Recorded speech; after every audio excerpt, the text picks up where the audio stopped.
En passant au jardin du Luxembourg, un beau matin de mois d'août, emporté par des allées d'une verdure mesurée, je fus saisi par le jeu de lumière et d'ombre projeté sur quelques échiquiers. Multiples consciences du jeu, multiples vertiges des années passées à jouer. Je ne savais toujours pas pourquoi ce précipice m'avait tant attiré.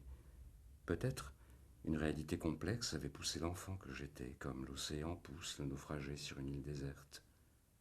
Enfant, je jouais avec ma mère au jeu de dames. Chaque partie était un rituel avant de s'endormir. Une histoire formelle, sans mots, sans visage, alimentait et renouvelait mes rêves. Et puis un oncle d'Italie m'a appris les règles du jeu d'échecs. J'avais 11 ans. Je me souviens de mon émerveillement devant chaque pièce, pion, tour, cavalier, fou, reine et roi. Et je me souviens de leur mobilité qui me surprenait, et de leur variété de mouvements et de l'espace plus grand qu'au jeu de dames. 64 cases au lieu de 50. J'avais l'impression que le jeu était fait pour moi. C'était l'histoire de mon monde. On m'expliqua tout de suite l'origine des mots. Le fou en italien se dit alfiere, qui venait de l'arabe et signifiait éléphant, scacchi, de chat. Et cela me renvoyait à des civilisations anciennes, et je voyais des champs de bataille, des intrigues de cour. Le jeu me paraissait l'expression cristalline d'un passé radieux et exotique.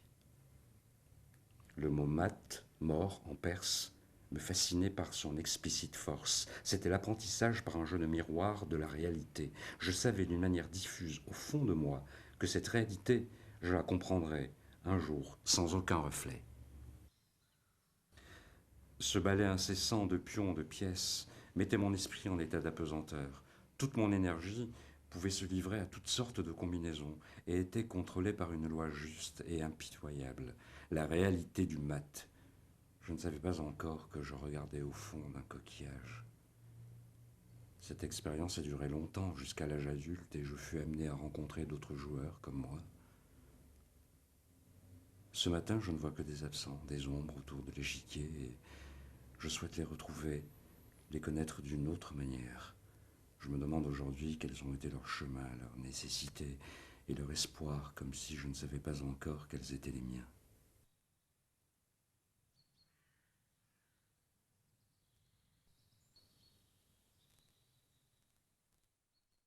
Tous les soirs après dîner, mon père et ma mère jouaient aux échecs, tranquillement.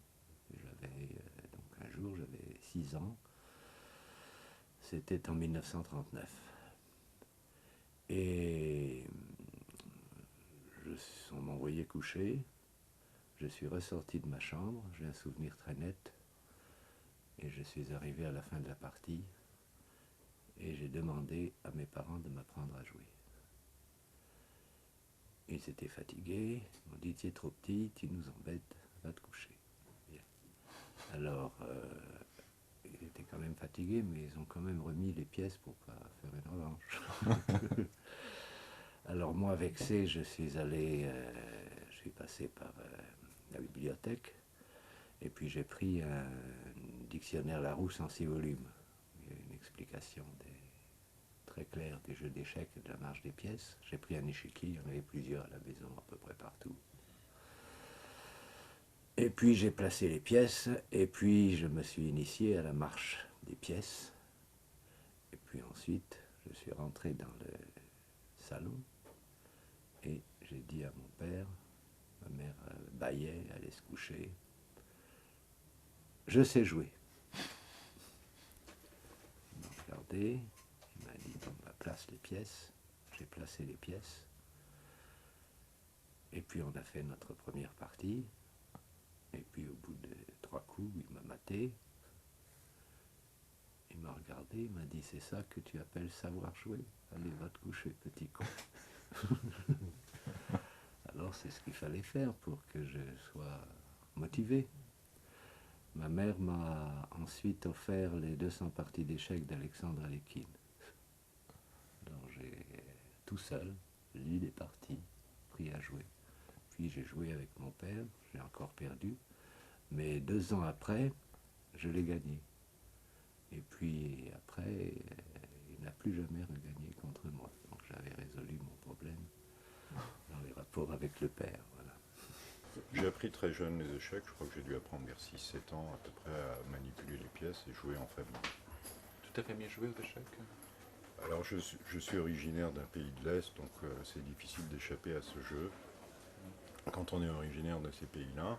Donc un peu toute la famille joue aux échecs, mais ils jouent également à d'autres jeux, notamment au bridge. Mais les échecs, ça m'a tout de suite plu quand j'étais moi. Tu as des frères et sœurs qui jouent aussi?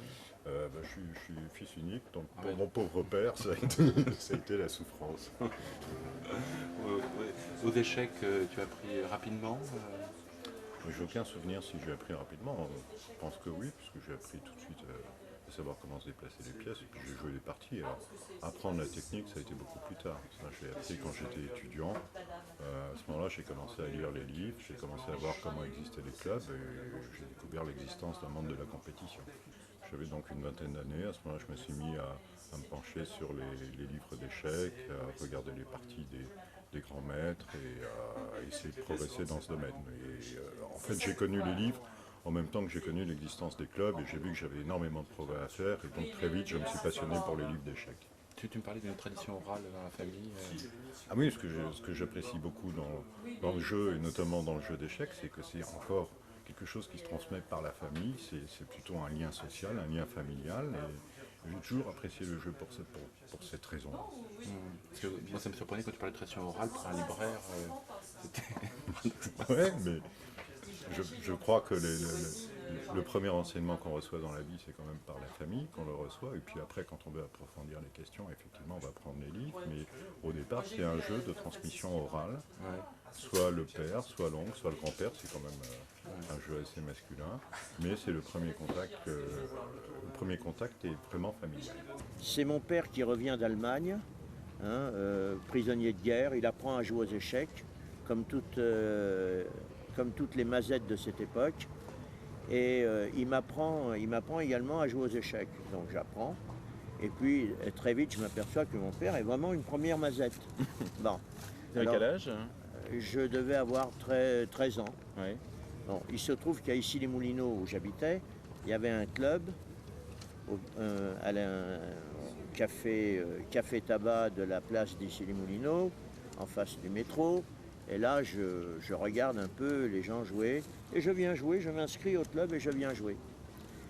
Et je me fais battre par toutes les mazettes du club, parce que c'était aussi des mazettes, mais ils étaient moins mazettes que moi. Ouais. Là-dessus, je décide d'acheter, comme tout le monde, le Bréviaire des échecs, De Tartacover, de l'illustre Tartacover que j'ai connu. au Café de la Régence peut-être? Non, je ne l'ai pas connu au Café de la Régence, je l'ai connu dans l'autre grand café qui existait, Boulevard des Italiens, et qui avait pour nom Caïssa. Alors là-bas, j'ai connu Tartacover, j'ai connu Rossolimo, j'ai connu le grand maître O.S. Bernstein, pour ne citer. J'ai connu Alekhine, non pas, j'ai entendu parler d'Alekhine, mais c'est tout. Baratz, celui qui faisait une chronique dans le Figaro. Rossolimo, je l'ai cité. Sénéca, Camille Sénéca, Popel, Ouais. maître Popel. Reisman, Belkadi, Hugo, enfin tout ça, ce sont des maîtres là, qui circulaient. Et ça se passait bien entendu après la guerre, dans les années, on va dire dans les années 50. J'avais 15 ans à cette époque-là. Je devais partir en Israël. Je ne suis pas parti et j'ai commencé à m'intéresser comme ça, comme en pur amateur au jeu d'échecs. Donc le Bréviaire des échecs, qui m'a amené très vite à un certain niveau. Et j'ai pu battre tous les joueurs d'Issy-les-Moulineaux et devenir le premier joueur d'Issy-les-Moulineaux. Aussi, hein.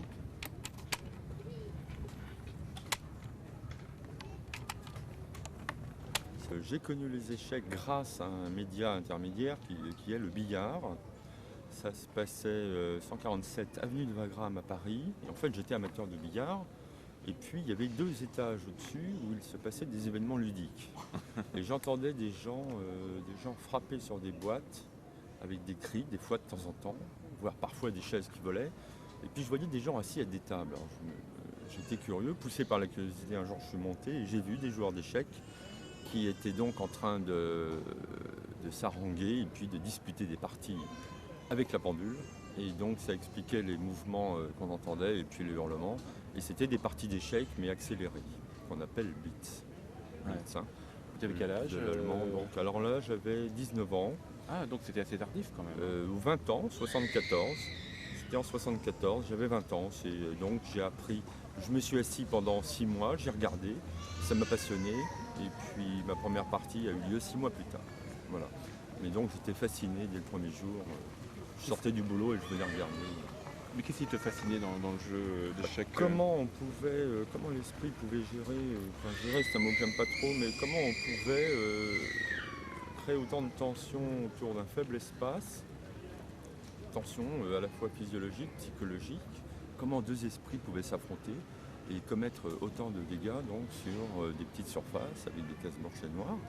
Je connaissais le jeu de dames, mais le jeu d'échecs avec sa complexité et puis notamment les pièces qui ont des images, qui ont les pièces qui ont disons, des mouvements différents, je ne connaissais pas. Et là, ça a été une très très bonne surprise. Moi qui ai toujours aimé un peu les sports cérébraux, j'ai préféré attendre des mois et des mois. J'ai été passif en tant que spectateur et ensuite je suis rentré dans l'arène.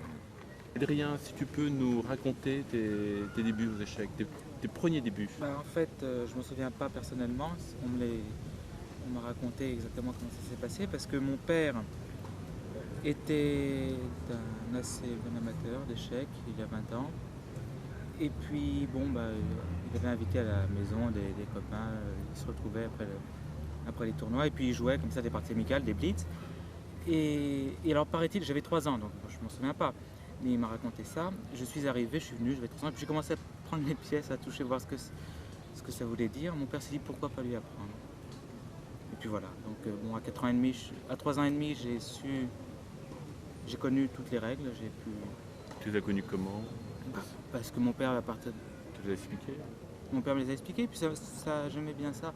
Et les débuts dont je me souviens, c'est surtout au club de Bagneux. Je suis entré au club de Bagneux à 4 ans et demi. J'ai commencé à faire des parties de tournois vers 5 ans et demi. Ton père te poussait alors?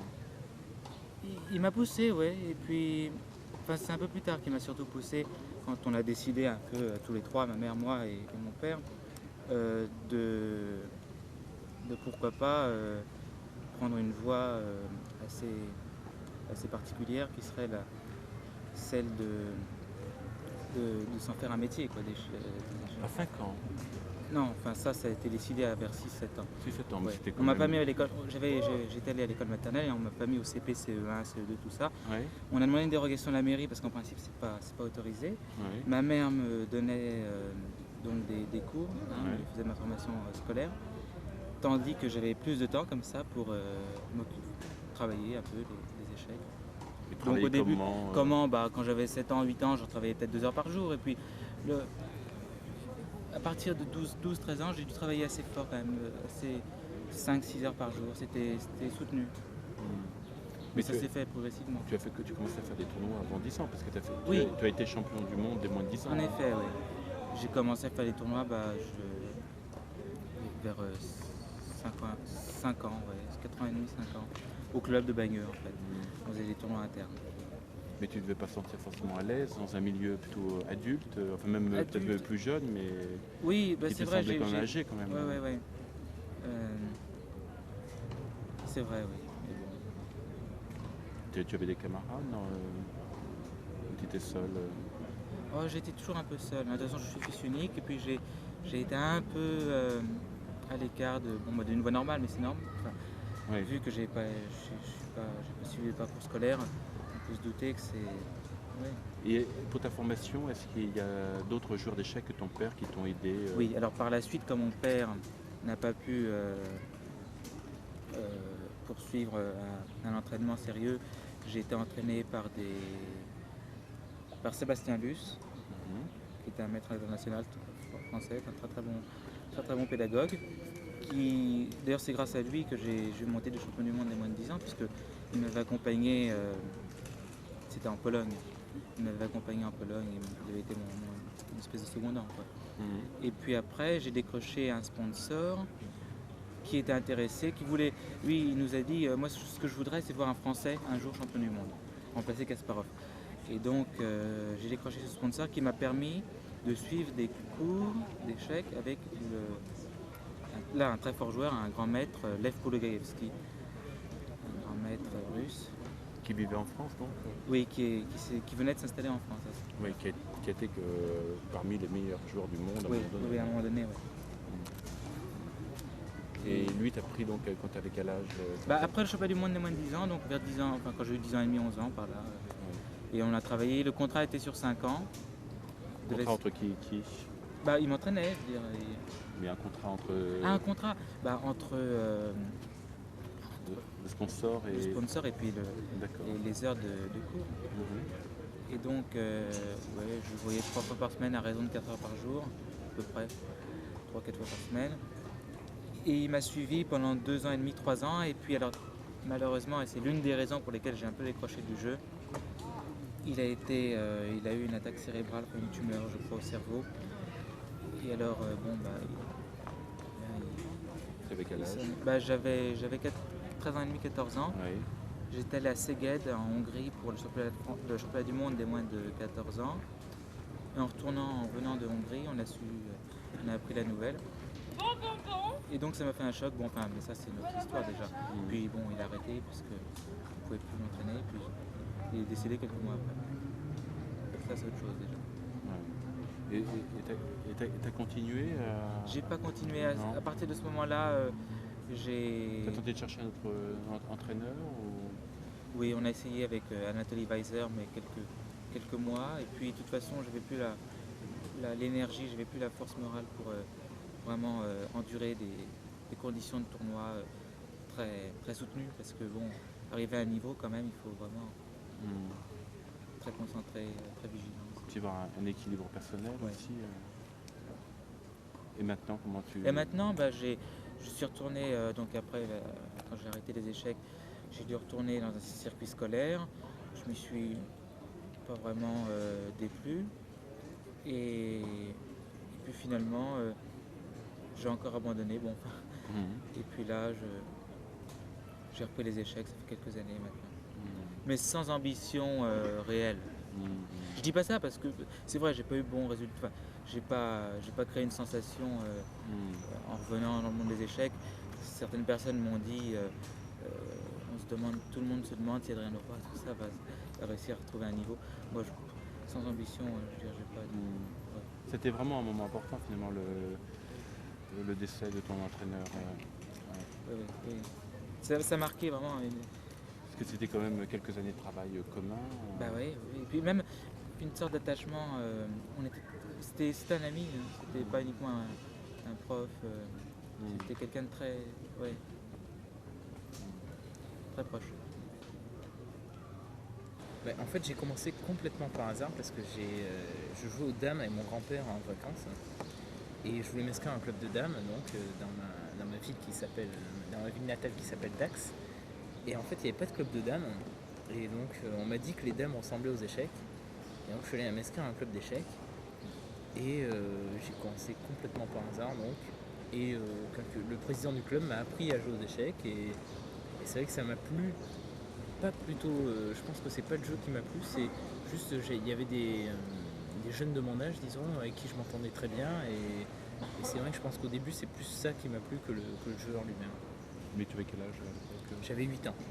C'est vrai que je m'entendais très bien avec les gens les jeunes qui jouaient là-bas et donc c'est plutôt pour ça que j'y allais au début que pour autre chose. Mais après c'est venu parce que c'est vrai que je travaillais pas forcément beaucoup et j'ai eu très vite de bons résultats. Et donc c'est vrai que c'est assez encourageant. Et puis c'est vrai que le jeu me plaisait quand même. Donc j'ai continué pour ces raisons-là. Ta famille t'a poussé? Pas du tout. C'était juste un loisir comme un autre. Je jouais au tennis à côté. C'est vrai que c'était assez sympa d'avoir un sport physique et un sport intellectuel à côté. C'est vrai que ça permettait une ouverture d'esprit. Et tes parents jouaient? Ah, pas du tout, j'ai appris à jouer à mon père en fait. Donc ma mère n'a pas voulu apprendre et j'ai appris à jouer à mon père. Et donc voilà. Et ton niveau aux échecs est venu à progresser rapidement? Mais c'est-à-dire qu'il n'a pas progressé rapidement. J'ai joué mon premier championnat de France à 10 ans, je me rappellerai toujours. C'était en 92 à Suzé-sur-Erdre et j'ai fini 47e au championnat de France jeune. Pardon. Et donc j'ai fini 47e sur 62 je crois. Et donc c'est vrai que ça m'a vexé, mais alors vraiment, Ah oui. vraiment d'une façon horrible. Et c'est vrai que pour l'année d'après, je me suis entraîné toute l'année assez sérieusement avec des livres. Je faisais toujours tous les soirs. C'était plus par l'esprit de compétition que par le jeu en lui-même. C'est-à-dire, ça m'est tellement vexé d'avoir fini 47e alors que je pensais avoir une meilleure place. Et donc l'année d'après, j'ai fini second au championnat de France. Et c'est à partir de là où ça s'est déclenché. Et pourquoi tu pensais à ton premier championnat de faire une performance que tu étais convaincu d'avoir Parce que je jouais avec mes copains et que je les battais simplement. Donc, Ah oui. donc je pensais, et puis en plus je commençais à battre les joueurs de mon club qui jouaient depuis longtemps, qui jouaient depuis 20 ans aux échecs. C'est vrai que je commençais à les battre. C'est vrai que c'était des retraités de 60 ans qui jouaient ensemble. Ils ne travaillaient pas du tout les échecs bien sûr, et donc ils jouaient toujours les mêmes choses ensemble. Et donc c'est vrai qu'il suffit de regarder un peu les échecs pour les battre. Ouais. Et donc c'était vraiment pas dur, mais je ne m'en rendais pas du tout compte et je pensais que donc j'avais un bon niveau. Tu avais déjà quelques idées, même je dirais, en dehors de toute la théorie gigantesque des échecs, indépendamment des connaissances des ouvertures. Est-ce que tu avais déjà une connaissance du jeu, quelques idées stratégiques Je pense que oui, je pense que les idées stratégiques, de toute façon, ça vient en regardant les parties des forts joueurs et même en regardant beaucoup de parties, je pense qu'on commence à voir les plans et les plans viennent automatiquement. De toute façon, quand on joue une partie, les différents plans qu'on a déjà vus viennent automatiquement. C'est vrai que c'est très dur d'inventer un plan comme ça. Il faut vraiment avoir un grand talent pour faire ce genre de choses. Mais ça aurait pu être aussi un autre jeu que le jeu d'échecs. Tu parlais du jeu de dames. Ah mais je joue aux dames, mais il n'y avait pas de club de dames dans ma ville, donc c'est vrai que ça aurait pu très bien. J'aurais pu ne jamais jouer aux échecs, mais bon, finalement, c'est pas plus mal. Hein. Mais tu as eu un intérêt particulier pour le jeu, pour la variété des pièces De toute façon, je suis un joueur. Moi, j'aime jouer à tous les jeux, donc bon, j'ai toujours aimé jouer, jeux de cartes, tout. J'aime bien jouer au foot comme ça avec des copains. Je joue toujours pour gagner. Ouais, pour la compétition. J'ai un esprit de compétition, ça c'est clair. Ouais. Et en plus, j'adore jouer. Donc, voilà, y a pas de problème, donner ça. le meilleur de soi-même. Voilà, exactement. Est-ce que tu te considères comme professionnel des échecs aujourd'hui Je me considère comme professionnel des échecs, j'ai arrêté mes études pour me consacrer à ce jeu et donc j'ai des revenus corrects. J'habite à Paris tout seul, mes parents ne m'aident pas du tout. Donc voilà, je m'autogère. À partir de quel âge tu es devenu professionnel? Je suis devenu professionnel à la fin, en juillet 2000. Et donc voilà, je me suis installé à Paris en octobre 2000. Et donc voilà, ça fait 8 mois que je suis à Paris. Et ça me plaît. Donc tu es un jeune professionnel. Un jeune professionnel. Au début, ça a commencé donc avec mes parents. Mon père qui jouait à tous les jeux, tout simplement, qui jouait aux cartes, au ballon, beaucoup de jeux. Et finalement, il jouait vaguement aux échecs avec ma mère sur un échiquier très curieux, en ivoire, avec des pièces qu'on arrivait à peine à reconnaître. Donc ça m'a un peu intrigué. Je lui ai demandé de m'apprendre un petit peu comment ça marchait. Il m'a montré, et puis il s'est trouvé qu'assez vite, donc probablement grâce à la culture jeu en général, je me suis retrouvé bien dans un élément qui me convenait, autour d'un plateau bien carré, que ça m'a plu, que j'ai très vite commencé à le battre assez régulièrement. Il m'a inscrit dans un premier club qui était un petit club. Mais tu avais commencé à quel âge? À 4 ans. Donc j'ai commencé à jouer à 4 ans, comme je serais tenté de dire tout le monde, à part quelques rares exceptions dans les forts joueurs d'échecs. On est obligé de commencer très tôt. On est obligé de commencer très tôt parce que sinon, les échecs sont un peu comme une langue. Quand on ne commence pas tout de suite, on n'est jamais vraiment bilingue. Tu as commencé après de jouer dans un club aussi très tôt alors Oui, alors au début, donc pour commencer, j'ai joué dans un petit club, tout petit, qui était plus ou moins un centre pour enfants, un centre cours du mercredi, on va dire. Et là, il s'est trouvé que le professeur était assez âgé, donc probablement assez bon pédagogue, mais pas très fort aux échecs. Donc très vite, j'ai commencé également à le battre assez régulièrement. Et là, mes parents ont eu la très bonne idée de m'inscrire au club de Caïssa, avec Madame Chaudet de Silan, donc, qui est un personnage majeur dans l'histoire des échecs français, clairement, qui a réussi à fonder le club historique, le club de référence, donc en reprenant un petit peu, je crois, bah non, c'était Caïssa, ça a toujours été Caïssa, qui a repris Caïssa après Madame Le Bétailly. Donc finalement, ça s'est très très bien passé, j'ai eu un très bon contact avec elle. Il se trouvait qu'il y avait un professeur extrêmement talentueux, qui était un Argentin, qui comparait les pièces à des dragons, qui était très pédagogue. Il y avait tout un tas de choses, l'échiquier qui s'enflamme et ainsi de suite. Et comment s'appelle-t-il cet Argentin? Il s'appelle Carlos Fornazari. C'est lui qui a écrit Les échecs spectaculaires. Avec Aldo Haïk. Oui, un ouvrage magnifique d'études et de parties extraordinaires. Oui, tout à fait, avec tout un tas de problèmes alternatifs sur le jeu d'échecs, avec des très belles parties d'attaque. C'était un attaquant féroce. Qui prônait l'attaque dans toutes les situations. Donc ça m'a un peu formé un style plus ou moins agressif. Il s'est trouvé par la suite que j'ai perdu ce côté agressif, à mon plus grand regret, pour aller vers des jeux plus positionnels et plus conceptuels. Tant pis. Mais quand tu avais 4 ans, l'intérêt du jeu, bon, évidemment tu voyais tes parents jouer, mais est-ce que tu avais une envie de t'imposer par le jeu, comme un enfant cherche à se rapprocher de ses parents? Je pense que quand on a 4 ans, la seule question qu'on se pose, si on s'en pose, c'est quel est le résultat de la partie.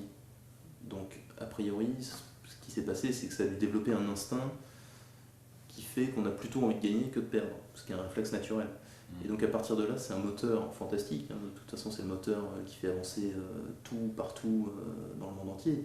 C'est la compétition. Donc même à 4 ans, on la sent déjà, cette compétition. Donc évidemment, je pense que la clé est là. Les jeunes aiment bien les jeux. Donc évidemment, plus on s'y intéresse, si on a un petit peu de talent, on se retrouve à monter très rapidement. La compétition peut être comprise par tous puisqu'elle est applicable à bien d'autres domaines. Mais pour ceux qui ne connaissent pas le jeu, quel regard posent-ils sur le jeu et les joueurs d'échecs? Peuvent-ils, sans l'avoir pratiqué, comprendre sa beauté et sa rigueur? Comprendre qu'on puisse exercer ce jeu sans compter le temps, en détournant le regard des autres et son propre regard pour se pencher sur ce carré formel, en oubliant instinctivement le monde extérieur pour se concentrer sur une position. Le jeu d'échecs semble être un enfermement stérile. Les joueurs ne sont plus dans les cercles de la sociabilité habituelle, mais sait-on qu'ils ont le sentiment d'être dans un espace de liberté, un espace infini. Comment représenter cette complexité à ceux qui regardent l'échiquier comme une simple forme géométrique? Il y a une grande difficulté à communiquer l'art du jeu d'échecs à de non-pratiquants, un jeu aux règles pourtant si simples. D'où viennent ces difficultés? Et au-delà de ces difficultés, que peut-on faire comprendre?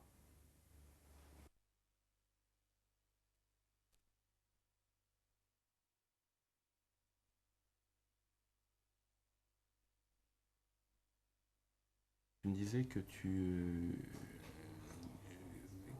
qu'il y avait une difficulté pour parler du jeu d'échecs à ceux qui ne connaissent pas les règles et ni même l'effort intellectuel que ça demande pour comprendre le jeu. De toute façon, j'ai l'impression que c'est une barrière qui peut être infranchissable. Moi, je pense que parmi les gens qui connaissent pas le jeu d'échecs, ils n'arrivent pas à se faire une idée juste de ce qui peut se passer. Je pense pas qu'il y en ait un sur 1000 qui y arriverait. Je prends l'exemple de la lecture. Qu'est-ce que ça peut représenter pour quelqu'un qui ne connaît absolument rien de la lecture, de voir quelqu'un avec un livre pendant 2 heures? Il se passe rien, oui. Pour lui, c'est du temps de perdu. Il ne s'est rien passé. Tout ce qui a pu être éprouvé par le lecteur, ça lui passe complètement dessus de la tête. Alors, aux échecs, il y a cet aspect-là, c'est que si on ne connaît pas les règles du jeu, ce qui se passe si on regarde une partie,